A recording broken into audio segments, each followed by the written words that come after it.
नमस्कार दोस्तों, आज की कहानी कर्मा बाई की खिचड़ी जो एक सच्ची घटना पे आधारित है।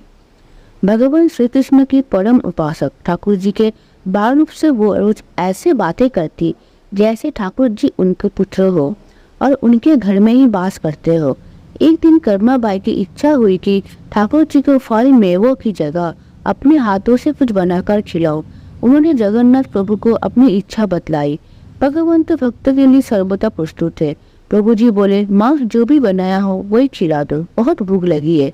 कर्मा बाई ने खिचड़ी बनाई थी, ठाकुर जी को खिचड़ी खाने को दे दी। प्रभु बोले चाव से खिचड़ी खाने लगे और कर्मा बाई ये सोचकर भगवान को पंखा झेलने लगी कि कहीं गर्म खिचड़ी से मेरे ठाकुर जी का मुंह न जल जाए। संसार को अपने मुख में समाने वाले भगवान कर्मा बाई को एक माता की तरह पंखा कर रही है और भगवान भक्त की भावना में भाव विभोर हो रहे हैं। भक्त वत्सल भगवान ने कहा, माँ मुझे तो खिचड़ी बहुत अच्छी लगी, मेरे लिए अब रोज खिचड़ी पकाया करो, मैं तो यही आकर खाऊंगा।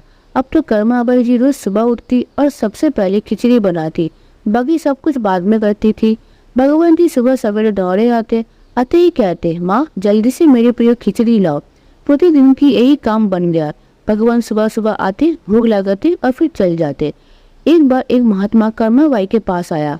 महात्मा ने उन्हें सुबह सुबह खिचड़ी बनाते देखा तो नाराज होकर कहा, माताजी आप ये क्या कर रही हो? सबसे पहले नहा धोकर पूजा पाठ करनी चाहिए, लेकिन आपको तो पेट की चिंता सताने लगती है।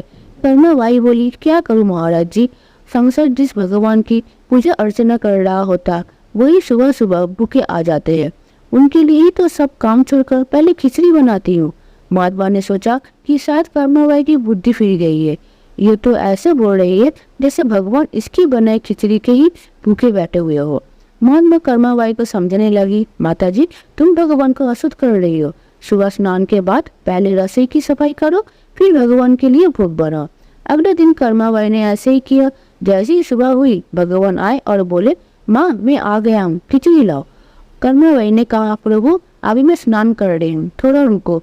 थोड़ी देर बाद भगवान ने फिर आवाज लगे, जल्दी करो माँ, मेरे मंदिर के पर खुल जाएंगे, मुझे जाना है। वो फिर बोली, अभी मैं रसोई की सफाई कर रही हूँ प्रभु। भगवान सोचने लगे कि आज माँ को क्या हो गया है, ऐसा तो पहले कभी नहीं हुआ। फिर जब कर्मा बाई ने खिचड़ी परोसी तब भगवान ने झटपट करके जल्दी जल्दी खिचड़ी खाई, परंतु आज खिचड़ी में भी रोज वाले भाव का स्वाद भगवान को नहीं लगा था।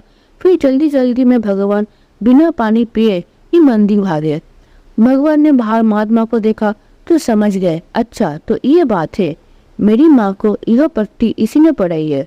अब ठाकुर जी के मंदिर के पुजारी ने जैसे ही मंदिर के पट खोले तो देखा भगवान के मुंह पर खिचड़ी लगी हुई है। पुजारी बोले, प्रभु जी ये खिचड़ी आपके मुंह पर कैसे लग गई है? भगवान ने कहा, पुजारी जी मैं रोज मेरी कर्मा बाई के घर पर खिचड़ी खाकर आता हूँ।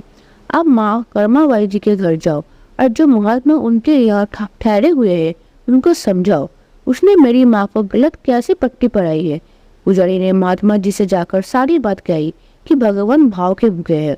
यह सुनकर महात्मा जी घबरा गए और तुरंत कर्मा बाई के पास जाकर कहा, माताजी माफ करो, ये नियम धर्म तो हम संतों के लिए है, आप जैसे पहले खिचड़ी बनाती हो वैसे ही बनाए, आपके भाव से ही ठाकुर जी खिचड़ी खाते रहेंगे। फिर एक दिन आया जब कर्मा बाई के प्राण छूट गए। उस दिन पुजारी ने मंदिर के पट खोले तो देखा भगवान की आंखों में आंसू है और प्रभु रो रहे हैं।